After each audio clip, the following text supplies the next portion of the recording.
Welcome to RK Tutorials. Solutions to Engineering Mechanics by S. Timoshenko, D.H. Young, J.V. Rao and Sukumar Pati. In this tutorial, we will discuss problem set 2.3 and problem number 2.34. In figure, weights P and Q are suspended in a vertical plane by strings 1, 2, 3 arranged as shown in the figure. Find the tension induced in each string if P is equal to 30 kilonewtons, Q is equal to 40 kilonewtons, and alpha is equal to 40, beta is equal to 50. Also find the inclination gamma of segment CD to the vertical. That means three strings AB, BC and CD are attached like this, and P of 30 kilonewtons and Q of 40 kilonewtons are attached at points B and C.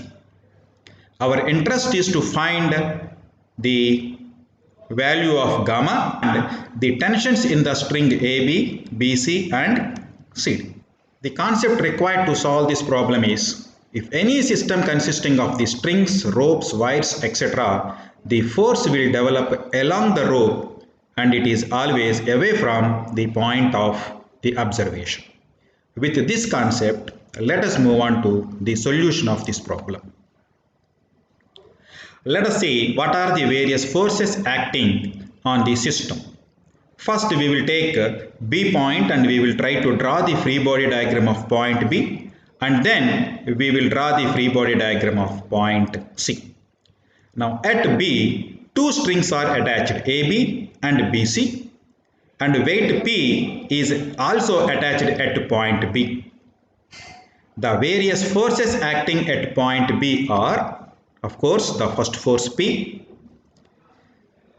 Next, the force AB is along AB. Since my point of interest is B, it is away from point B and it indicates like this. Let the magnitude or let the tension in the string is S1.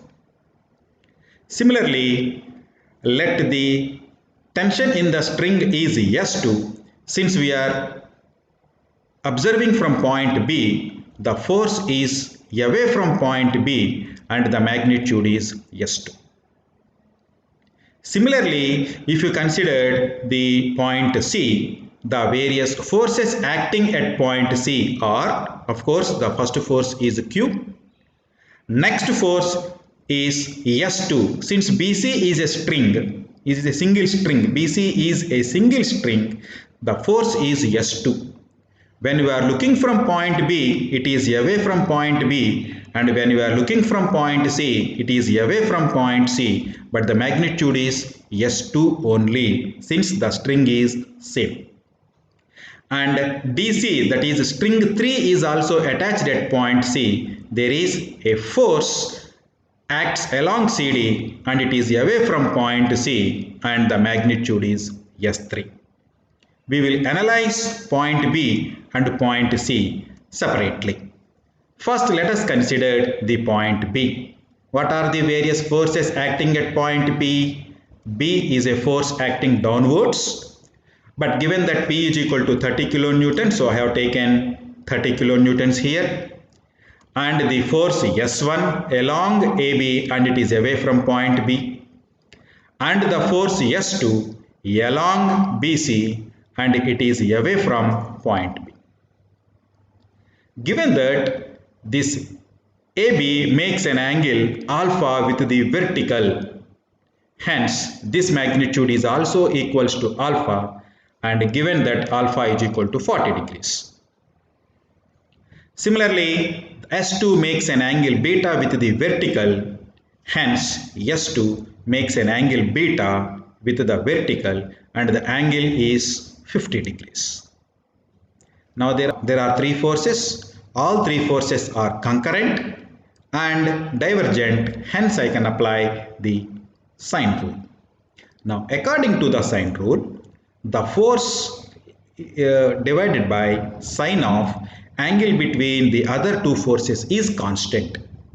That means 30 divided by angle between the other two forces. What is the angle between other two forces here, S1 and S2? Already given that this angle is 40 and this is 90. And what about this angle? Already given that this is 50, hence this angle is 40.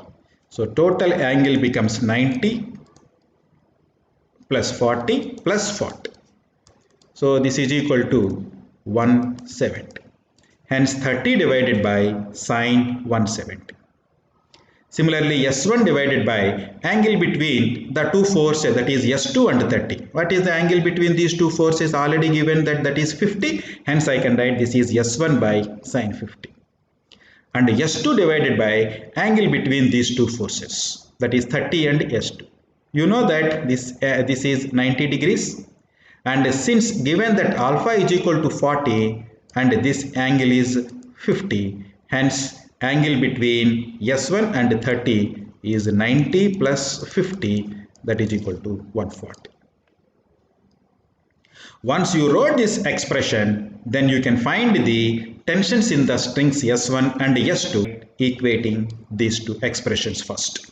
30 by sine 170 is equal to S1 by sine 50, or you can say S1 is equal to 30 by sine 170 into sine 50, which gives the value of 132.34 kilonewtons.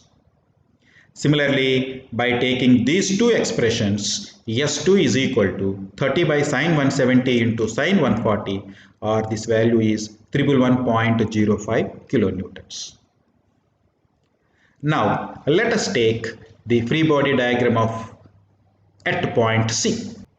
Let us transfer all those three forces onto a separate xy plane for easy analysis. Of course, the first force is Q, and given that Q is equal to 40, so I have taken Q is equal to 40.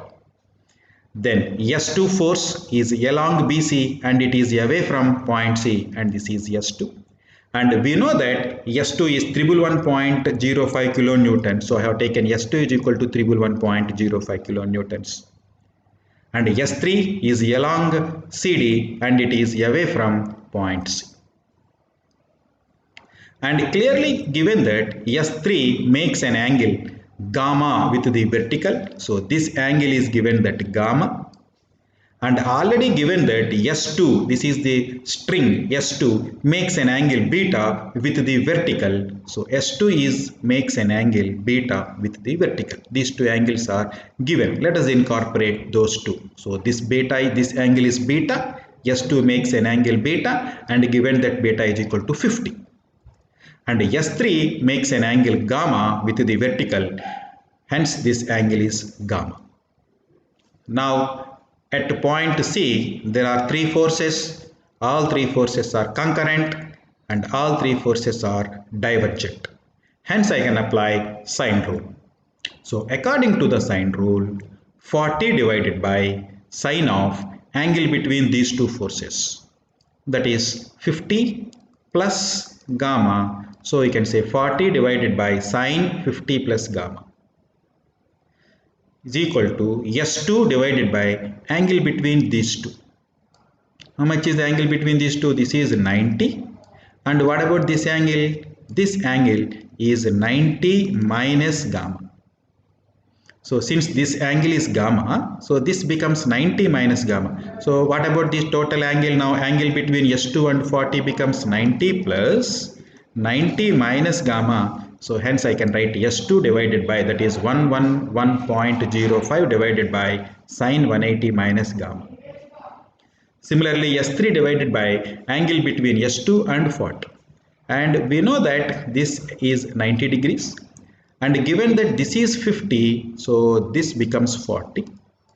Angle between these two becomes 90 plus 40, that is 130. S3 divided by sine 130.